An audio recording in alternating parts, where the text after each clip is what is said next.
Biafra, superstars, media.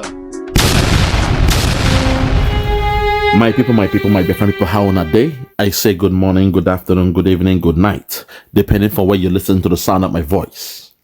This is the Biafra Superstars Media, and I'm holding it down. I say, may God bless Biafra, and may God bless His Excellency Oyendo Mazanam Dekano.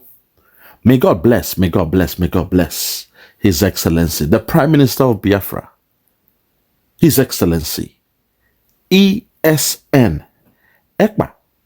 Oh my God, I love this man so much. I love him so much. I'll take it back. I say, may God bless His Excellency, the Prime Minister of Biafra, USB, His Excellency ESN Ekpa Simon Njoku. ESN Ekpa Simon Njoku. For the job Simon is doing, Simon, I want to say we thank you. We appreciate you. We love you because we know in your hands Biafra has come. In your hands Biafra will be safe. And in your hands, now that Biafra has come, the people of Biafra will rejoice. When I say the people, I mean the men, the women, the children, the old, the young, the sick, the mild, the gentle, the civilized and the uncivilized. Those born in Biafra and those born in the bite of Biafra, we shall all come together under one voice, under one accord, under one union, under one government, under one God, to scream for Hallelujah Day, the day that the God has, oh my God, the God of Biafra has made. My God, have mercy. Above all, I say, may God bless Her Excellency, the Deputy Prime Minister of Biafra USB, Her Excellency, Dr. Ngozi Oraweze. Madam, we love you, we appreciate it, we thank you. You are doing a great job, and we, the people of Biafra, we adore you. We gave you the mandate to be the deputy, and for you to make sure that you keep your eyes on the rising sun, keep your eyes on the ball, and keep on protecting the mandate. That was the assignment given to you by our Prime Minister, and we know you understand what it means to protect the mandate. Fellow Biafrans, today I tag this one, the double speech by the Finnish Prime Minister or the Finnish President, STUBB. Today, I want you to hear what he's saying when it comes to respecting the rule of law, respecting the will of a people. But somehow in his own country, our own Prime Minister, His Excellency Obatobie Agune Chamber or Wakoma Mazi Ekpa Simon Njoku was trying to practice what this man was preaching in this video. But suddenly, Finland did the unthinkable. So today, I will present to you the viewpoint of STUBB, and I will also present to you the perspective of our Deputy Prime Minister. In a speech she made, I want you to please listen to STUBB, watch me break him down and make him eat his words, and afterwards, I will play the speech by our Deputy Prime Minister, Her Excellency, Dr. Ngozi Oraweze. If you're ready, fellow Biafrans, follow me on this one. I need you to please take your paper and pen because we may do some write-ups in this one. I will tag this one of my dopest analysis, and I want you to please pay attention. If you're ready, let's go there. Watch this. Listen. Agency or belief in the system. When you've educated, you don't feel like you have agency or belief in the system. When you've educated yourself, when you've tried hard, and even if you have a good security or welfare system, if you feel that you don't have an opportunity or a chance, and you look at your neighbor and think, that guy got it quite well, then you start looking for alternative solutions. And those alternative solutions in populism are quite often simple. And of course, we live in a complex world where there are no simple solutions. So that's why you get this wave of, anti-globalization, anti-immigration, the rejection of the other. And this is the dilemma that we are in right now. And then the question is, How do you contain it or how do you manage it? In very simple terms, in an autocracy, you don't need to manage it because information is centralized and authority is ultimate and totalitarian. In a democracy, it's more difficult to manage it because information is open, speech is free, and the opportunity to change the system is there. But we need to find these sort of mechanisms to change it. My approach has always been to populism, whether right or left. Embrace it, have dialogue and discuss rather than reject it. We have to understand that the grievances of people who vote for populist movements, whether right or left, they are real. They exist in the minds and in the lives of those people. Hold it there. I hope you are hearing the philosophy of this man. The philosophy of Alexander Stubb. These were the speeches he was making all this while. That made people like us, like Simon Ekpa and the rest of us, we assumed or presumed that Finland, they really practice what they preach. But today, what Finland is doing to the so-called minorities living in Finland, it is something that is unthinkable. That a man is here on the podium speaking this way, speaking about the ideology of life, where one has the power of free choice. Choice becomes something that is more like a fundamental human right. The ability to choose. Look at your neighbor, see what is going on. If you don't appreciate it, then you have the right to yearn for something different. This is what he's speaking about here. I will break it down, but I want you to just listen. And sometimes you wonder, how come they are keeping quiet? This is the problem I now have with the Western world. When the issues have to do with Africa, they kind of keep quiet. Suddenly, Finland, the president of Finland, Alexander Stubb, is now playing the same game of Buhari and Tinubu, keeping quiet when the people are yearning for something.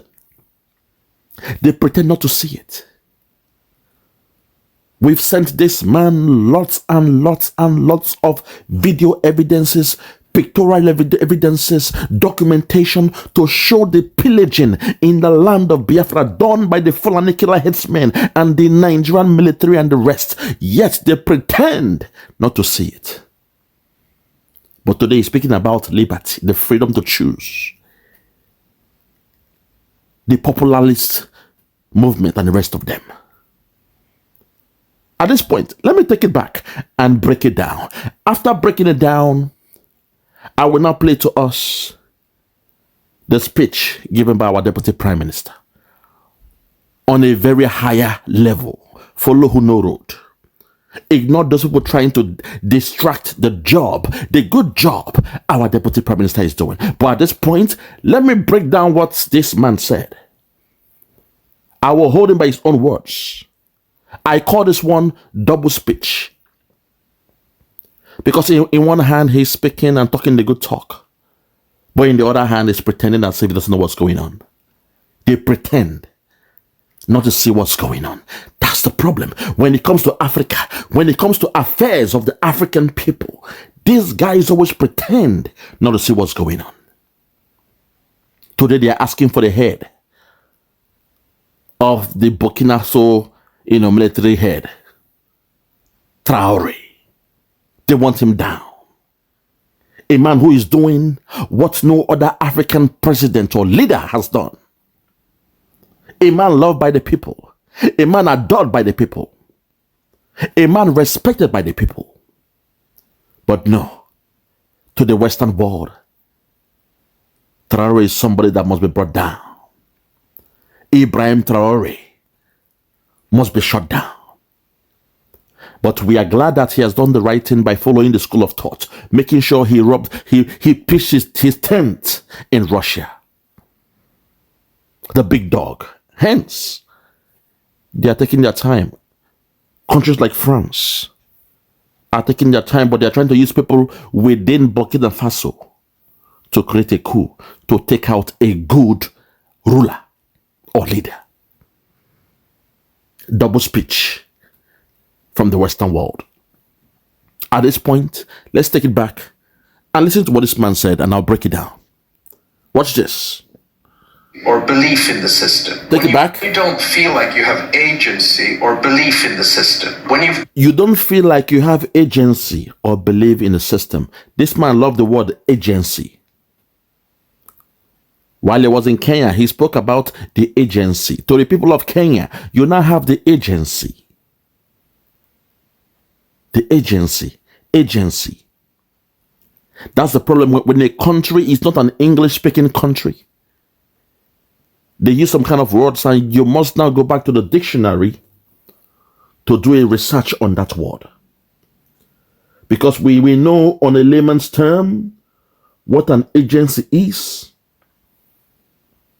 But sometimes you may have to look at how they are using it. If a Finnish man is using the word agency,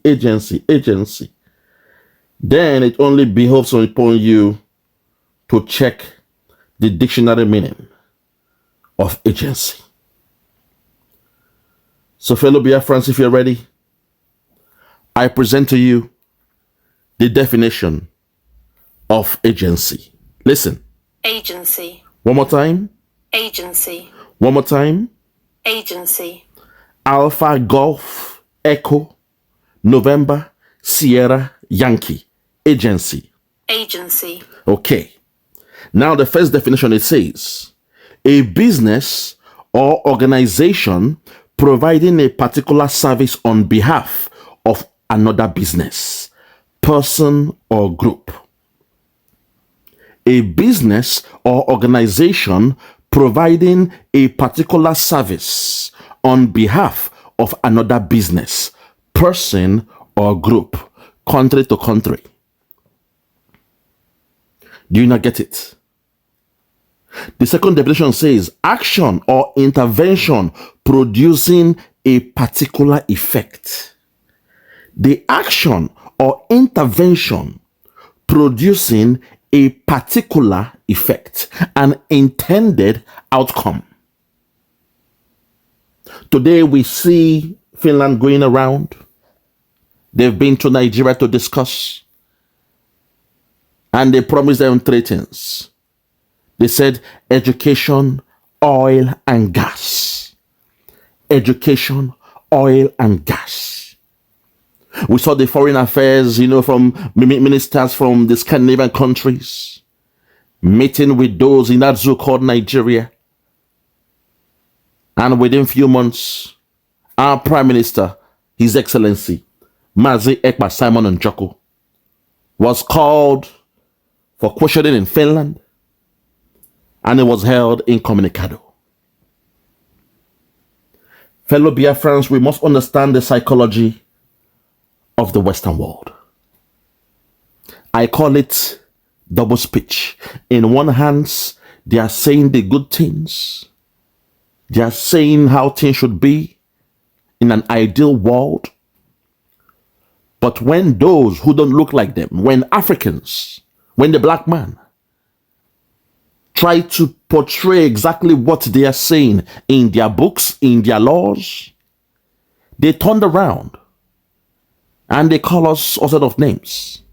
They sabotage our movement, and when we cry to them, they play dumb.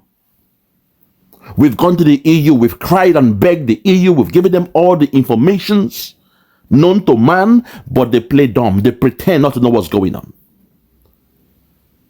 Even our Prime Minister Simon Ekpa, before we had the convention, we saw him in that video. He took all the documentation, the itineraries for that event, and presented it to the Parliament of Finland. Yet, they pretended not to know what's going on. What they were after was that agency, the business to business with themselves and Nigeria.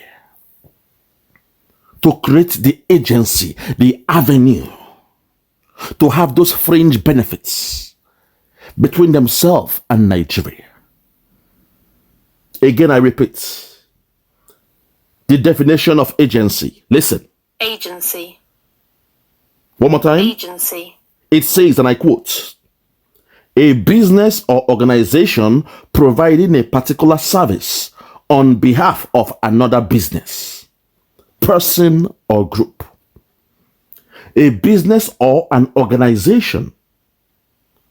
A business or an organization providing a particular service, a particular service on behalf of another business, person, or group. What particular service is Finland ready to provide to Nigeria? Education, oil and gas, doing business with Nigeria. But when they went to Kenya, they discussed healthcare with Kenya. This is how you break things down. Sometimes people, when they use the word, they are deliberate. Someone like me, when I use some words, I'm deliberate with the words I use. Those words were deliberately used to convey a message. Let's continue.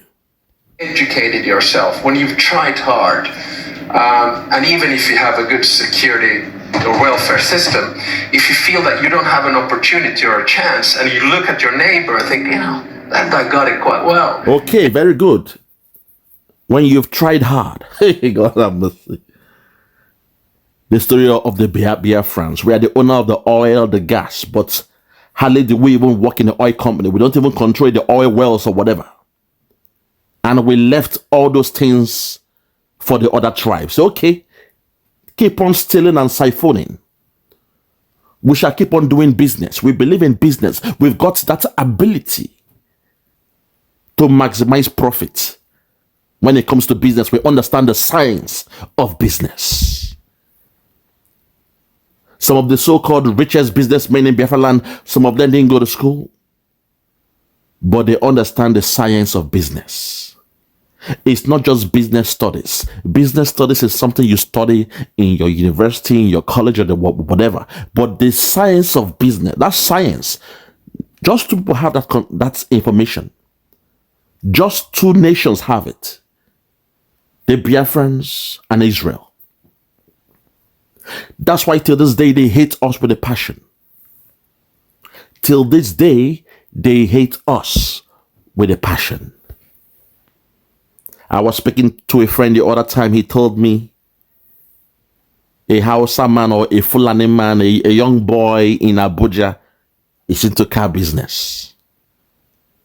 So what he does is, through the politicians and the godfathers, he takes some money, buys the latest cars, BMWs, you name it, Lexus, Audi, Mercedes, the latest ones, ships them down to that zoo called Nigeria and sell it to his rich friends. Yes, he might be making some money in that, but in economics, there's something they call maximizing your profit. You must be able to maximize your profit, not just to buy a brand new car where the price is already fixed. We know the price of a brand new car. The moment you take that car off the dealership, the value starts to come down. But we, the Biafrans, we may not have the money to buy those brand new cars because we are not criminals. The way those guys steal the government money, what they call the national cake, they steal it, and before you know it, their children can afford those expensive brand new cars, ship it down to that zoo, and sell to their friends. They may be making some money, but they are not maximizing their profits.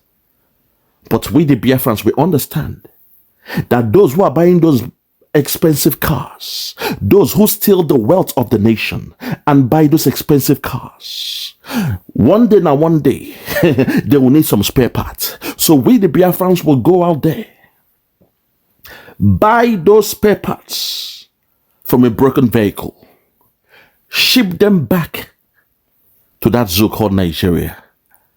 And when those who bought the expensive cars are coming for the spare parts, we shall not place to them the cost of that spare part as it is being sold in the Western world. Now, the reason why we got it for cheap was because it came from a broken vehicle.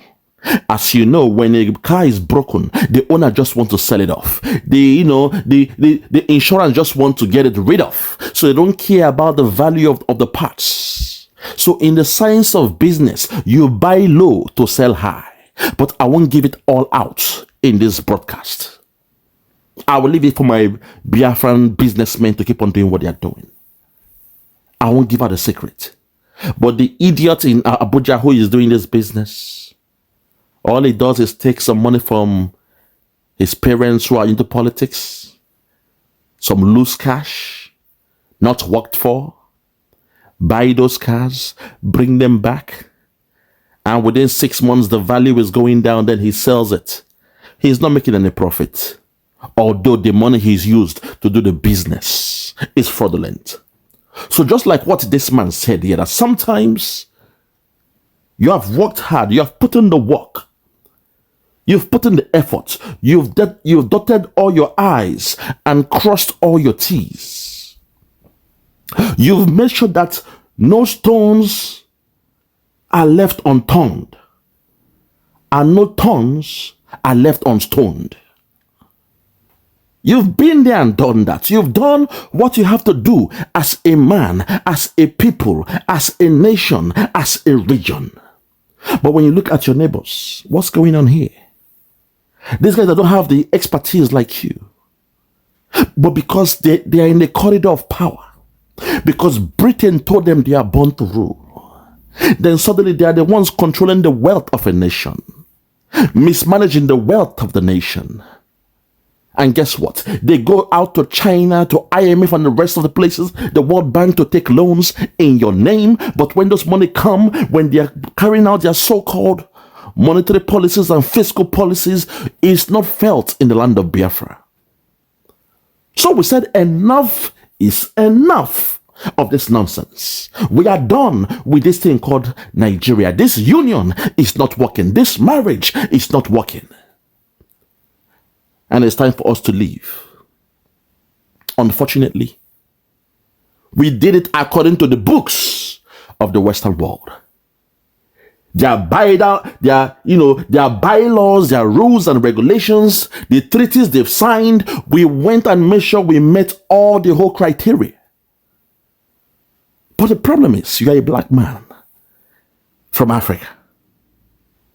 Those laws don't apply to you. Because today, Finland has proven to us that yes, they may be the champion when it comes to the rule of law, respecting the fundamental human rights of everyone. In Finland, they are always number one in the ranking.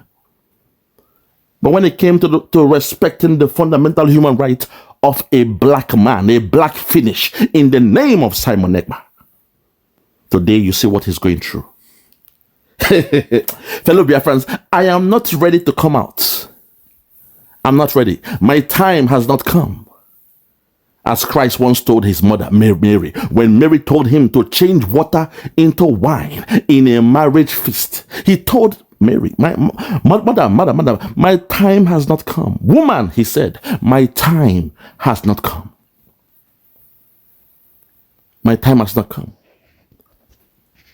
But when it comes, perhaps I may have to follow the school of thought of a man like Ibrahim Traore. Get the stakeholders, get the who is who involved. Once you get their backings, once you get their blessing, then when you come out now, let us know who can stop you. Hence today, I'm calling on that zoo called Nigeria. If you are wise, negotiate with Nnamdi Kanu. Work with Simon Ekpa and solve this problem. If you're wise. But I know Nigeria is stubborn. A corrupt country will remain a corrupt country. Lord David Cameron once called you a fantastically corrupt country. We know you. You love that money, that free money. A very lazy economy, a mono economy where you only focus on oil. You run a country, an economy with just the proceeds from oil from a particular region. And you feel good about it. That's why old, dirty, stinking men that should be in the care homes Men with one leg in the graveyard, second leg infested with cancer, sickness, and the rest of them. They are your presidents, your governors, your politicians. Dirty, stinking old fools that have no skills, no ability to run a country. But because they are running a mono economy where you don't need to think with your brain, all you have to do is pray to God, pray to your Allah that the price of the crude oil is going up in the stock exchange market. When you are doing your project, when you are running your economy, you put the price based on the proceeds of crude oil. Oh my God, how best Nigeria. You want to finance a budget, and you put a markup price that based on this assumption, if the price remains this way, then that way we can, run the economy. And sometimes you go into a deficit budget. This is the problem with Nigeria. But some other countries that don't even have oil or gas, go and see how they run their economy. They have a thinking economy because they are busy investing on those who have the capability, the ability, the technical know-how to run the economy. That's the problem. And when we speak, they say, no, it's the Igbos. Blame the Igbos. They come with tribalism. They leave every other thing and they blame the Igbos. Today, only Nnamdi Kanu is going through what? A terrorism charge in court. And the so-called witnesses, they are coming with a balaclava, a hood on their face. First time in Nigeria that eyewitnesses, people coming to testify against you, they are putting on hoods. That's because of the guilty conscience. They know what they are doing is wrong. They know what they are doing is ridiculous compared to the international standards. Because out there in the north, Boko Haram, they are busy killing, pillaging, taking people off their lands. Benue State, everywhere, Plateau, everywhere. You see what's happening, even in Yoruba land. You see what's going on. You see what's going on there. But no, they call them the repented Boko Haram and terrorists. They put them in a camp for 2 weeks, 2 to 6 weeks maximum. And they say they are born again. And they expect someone like me, an educated black man that knows the knowledge of self, I should come and conform to a system like that. I should come and say, I love Nigeria. God bless Nigeria. Nigeria go better. Nigeria go better. Africa go better. Our people go better. Oh, Nigeria go better. This is what they expect someone like me, a learned man, to stoop that low and allow the blind to lead me. My only anger is we know the facts. When we speak, those who are supposed to support us, those who are championing the so-called equality. We all know about the Equality Act of 2010, where they said even the blind, the deaf, those on wheelchair, they have equal rights. Sexuality, it doesn't matter. You all have equal rights, they say. But today, when you see the way things are going, you just wonder, you marvel, what's going on? You marvel, what the hell is going on in the name of God? That's the problem, my people. That's the problem. That's the problem. That's where we find ourselves. If Biafra was in Europe, we would have had our independence since yesterday. But because Biafra is somewhere in Africa,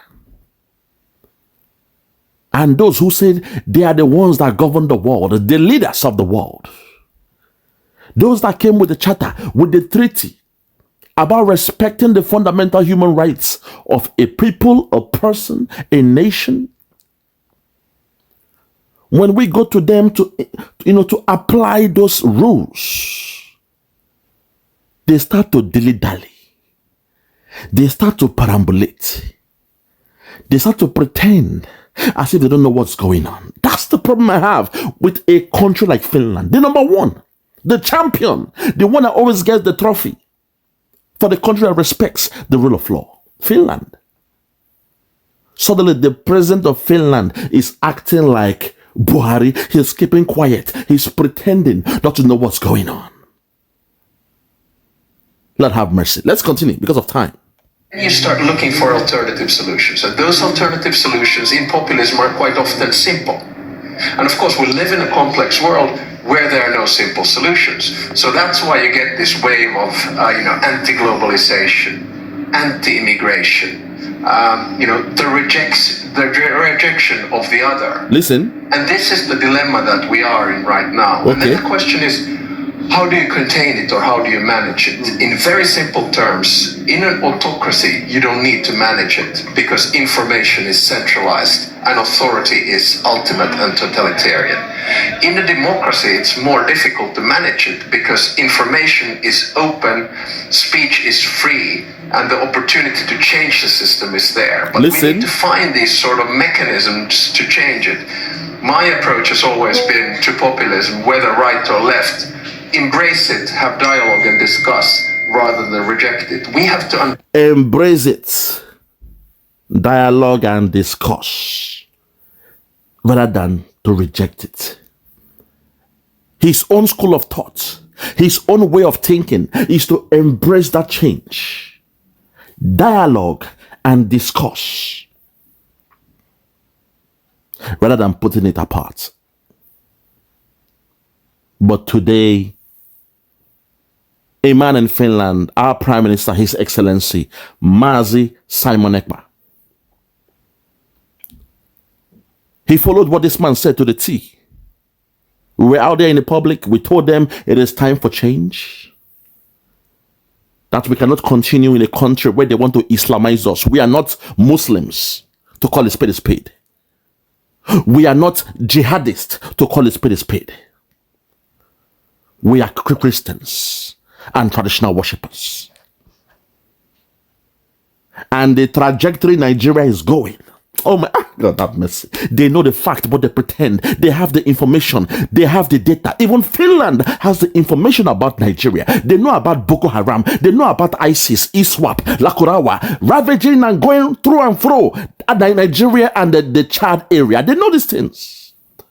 But they pretend. They keep quiet. When we speak about it, they keep quiet. That's my disdain with this Western world. It's painful. It's painful. But when it comes to Russia and Ukraine, you see the same man here championing, the freedom, the liberty that Ukraine has over Russia. Why they must respect the fundamental human right of the Ukraine to be free. Why they must arm Ukraine to the teeth. Why the EU and America must come together to fund the war, support Ukraine as they waged war with Russia because they are defending themselves. That's the problem. That's the problem with a country like Finland and President Alexander Stubb. So today I'm saying what you are doing, we call it double speech. You are speaking from both sides of your mouth. What you are saying to the layman, it might sound nice, okay. What you are saying, when somebody with pale skin, blue eyes, blonde hair is implementing it in a country, in an organization, in a group, it's okay. You will support them as you are supporting Ukraine today. But what's so shameful is at your doorstep, a black Finnish, a black man who happens to be a Finnish citizen, was speaking on behalf of his people in faraway Africa. And your government held him incommunicado. You held him in solitary confinement for 7 months, and now you're calling him a terrorist and naming or branding the 80 million Biafrans as terrorists. Finland, of all people, is doing this. A country like Finland is doing this. And you expect us to clap our hands for you and say, yes, When it comes to the rule of law, Finland is number one. When it comes to respecting the fundamental human rights of every person, Finland ranks as number one. That's the problem. That's the irony of life. It only works out when you are a white man, to call a spade a spade. But to us being black, living in the Western world, I see it as a black man is free, but everywhere on chains. Black people, we are free in the Western world, but everywhere on chains. You make the same move they are making, they will brand you a terrorist. But this same man has been speaking, advocating for Ukraine. Everywhere he goes, he speaks boldly about the need for Ukraine to be a free and independent nation of Russia. He speaks boldly and freely. But when a black man in the name of Simon Ekpa spoke the way you spoke, suddenly your own government locked him up for 9 months now, or 7 months. You branded him a terrorist.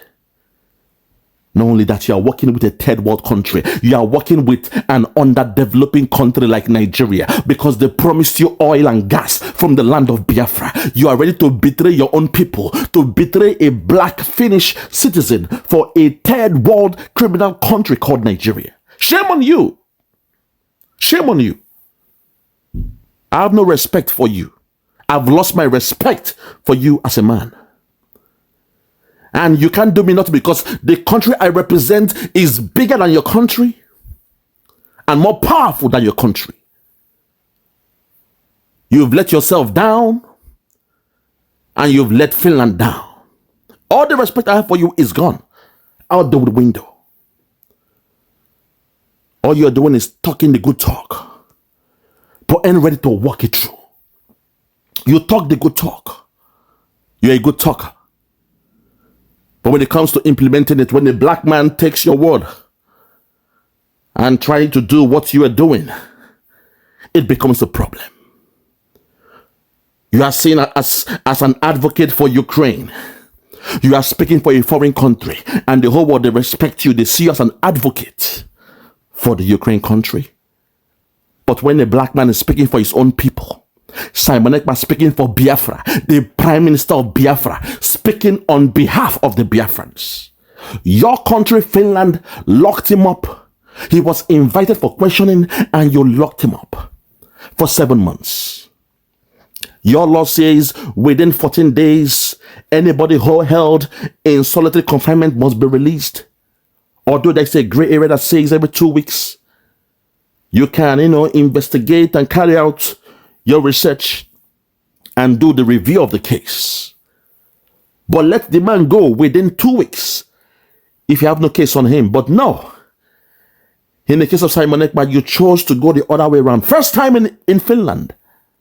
First time in Finland where you hold somebody on the so-called terrorism charge, and after 2 weeks, you claim you are reviewing the case and you send him back to custody.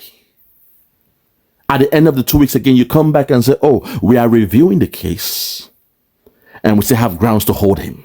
You've been playing this game, trying to, flirt with your law, romancing with your law, exploiting the loophole in your law.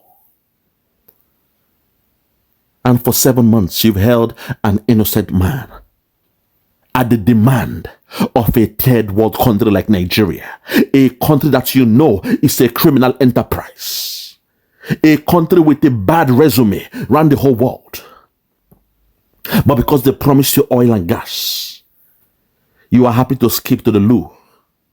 You are happy to play the role of an agency. You are happy to play the role as an agency.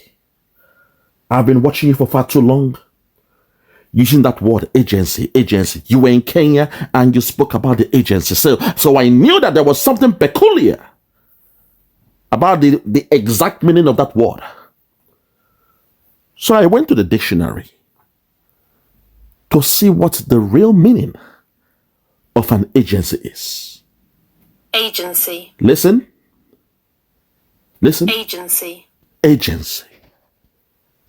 And it means, and I quote, a business or organization providing a particular service on behalf of another business, person, or group. So your plan is to, provide a service for Nigeria. On behalf of Nigeria, you are doing what you are doing to Simon Ekpa. You are playing the role of an agent, a middleman, technically. Lord have mercy. I can't believe this. Western world. If people, they said that we should emulate them, but see the way they roll. See their behavior. The so-called Western world. Fellow Biafrans, my heart is heavy. My heart is heavy. At this point, all I can do is present to you our Deputy Prime Minister, Her Excellency, Dr. Ngozi Arabweze. A woman that whatever she says, she does it. She doesn't flip-flap. She doesn't beat around the bush. She's not the one to say yes when she means no. She doesn't believe in the dogma, the doctrine of oxymoron, saying you love something while you hate that thing. Talking about freedom, when your intention is to, keep the people in perpetual captivity. No. When it comes to Dr. Ngozi Arabweze, she is a doer, a woman who believes in freedom. So please, fellow Biafrans, follow me as I introduce to you our Deputy Prime Minister. In a nice speech she made, I want you to hear what she said, and you be the judge. Listen. Chairman for IWPG, it is an honor to be here today in the midst of all these wonderful women. Welcome to the 10th annual commemoration of the World Peace Summit here in South Korea. Listen. My names are Dr. Ngozi Arabweze. I'm the Chief of Staff for the Biafra Republic Government in Exile, and I represent the over 70 million Biafrans under the umbrella of the Biafra Republic Government in Exile and Biafra de facto government in the homeland led by our Prime Minister Simon Ekpa. Today we gather here to reaffirm our commitment to peace and freedom. As a woman from Biafra who knows the cruelty of war better than anyone, I want to emphasize the vital role of women in peace building. Women are powerful agents of change. Women are the bedrock of any society. They have shown exemplary skills in building understanding, patience, and nurturing. These qualities has made women the perfect entities to build peace worldwide. My role in this mission is to create awareness to the world on how peaceful coexistence, respect for individual basic rights, equity, justice, and understanding can make the world a better place. War brings pain on both sides, and the ability to dialogue is critical to end violence all over the world, including the secret war currently going on between Nigeria and Biafra. We all are aware that the path of peace, dialogue, engagement, and love for one another could reduce the pain that all those who suffer from war around the world at this time go through. Peace is not the absence of conflict, but the presence of justice. Justice for the innocent lives lost, justice for the displaced people, and justice for the marginalized Biafrans. We must choose dialogue and over confrontation, and choose compassion over cruelty. Thank you so much, IWPG, for this wonderful opportunity. We are one. Wow. Say no more, my Deputy Prime Minister. Her Excellency. Take it back. Take it back from me. Take it back from me. Women are the bedrock of any society. Lord have mercy. They have shown exemplary skills in building understanding, listen, patience, and nurturing. Now listen. These qualities has made women the perfect entities to build peace worldwide. My role in this mission is to create awareness to the world on how peaceful coexistence, respect for individual basic rights, equity, justice, and understanding can make the world a better place. Equity, justice, and understanding can make the world a better place. Her role. For those who are here blackmailing our Deputy Prime Minister, saying all manner of things about her, at the world stage, she's speaking this way. At the International Women's Conference, she's taking the plight of the Biafrans to the world stage. Not those who are going and having a phone call with the politicians from Southeast, the governors, paying you money to blackmail your own brother Simon Ekpa. On her own case, she's going on the international level, speaking, advocating on behalf of the Biafrans. And all what she's been doing, she's been acting on them. It means she practices what she preaches. That's how you know a leader who is thorough, a leader who is firm, and a leader you can trust. A leader with credibility. A leader with integrity. And a leader that you can lean on with the confidence that they will maintain and practice what they preach. Let's continue. Listen. War brings pain on both sides, and the ability to dialogue is critical to end violence all over the world, including the secret war currently going on between Nigeria and Biafra. Including the secret war currently going on between Nigeria and Biafra. She's speaking this way at the international scene. Yet some people want you to believe that, oh no, she's working with, they call her all sort of names. But look at what she's saying here. Look at her heart. At a stage where she can speak on any topic, any subject about the women affairs, equality, and the rest of them. She chose to pivot her speech on the secret war between Nigeria and Biafra. And you tell me a man like STUBB don't know what's going on? Where is he? Hold it there.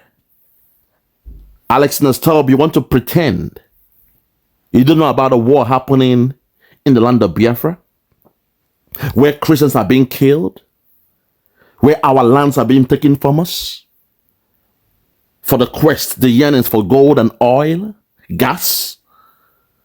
Instead, you are coming like a vulture to come in and eat the spoils and the remains, to step and trample upon the blood, the pain, the agony, the sufferings of the people of Biafra.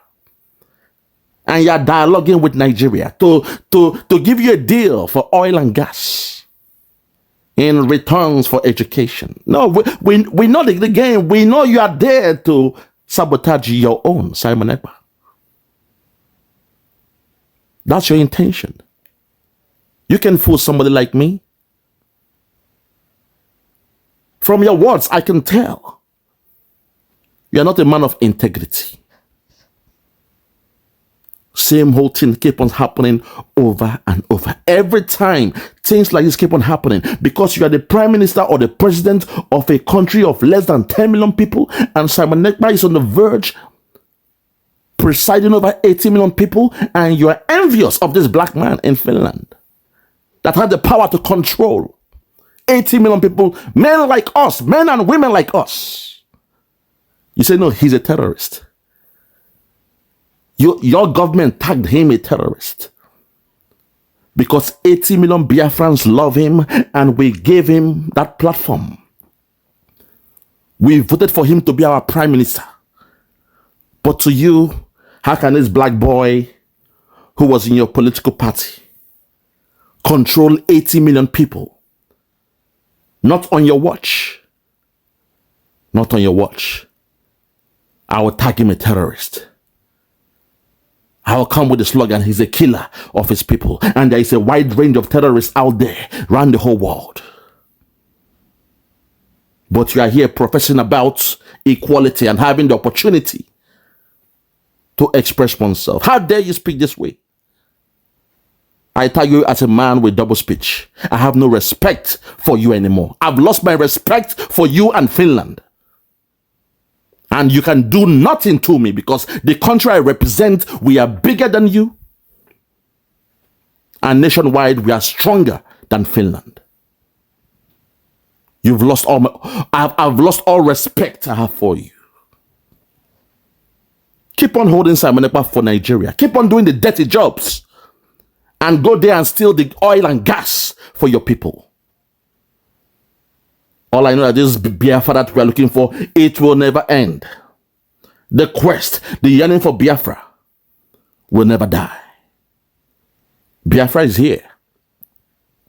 And we shall fight to protect the land of Biafra. Fellow Biafrans, I will leave it here. All I want to say is may God bless you and may God bless the land of Biafra. Thank you and God bless.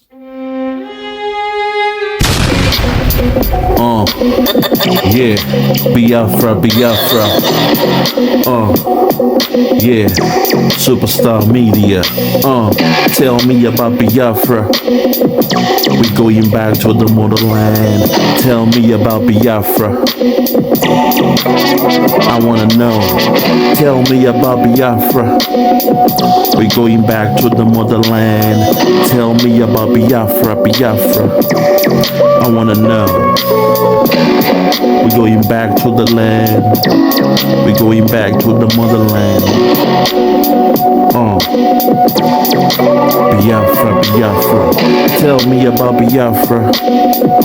We going back to the land. Tell me about Biafra. We going back to the motherland. Tell me about Biafra, Biafra. Tell me about Biafra. We going back to the land.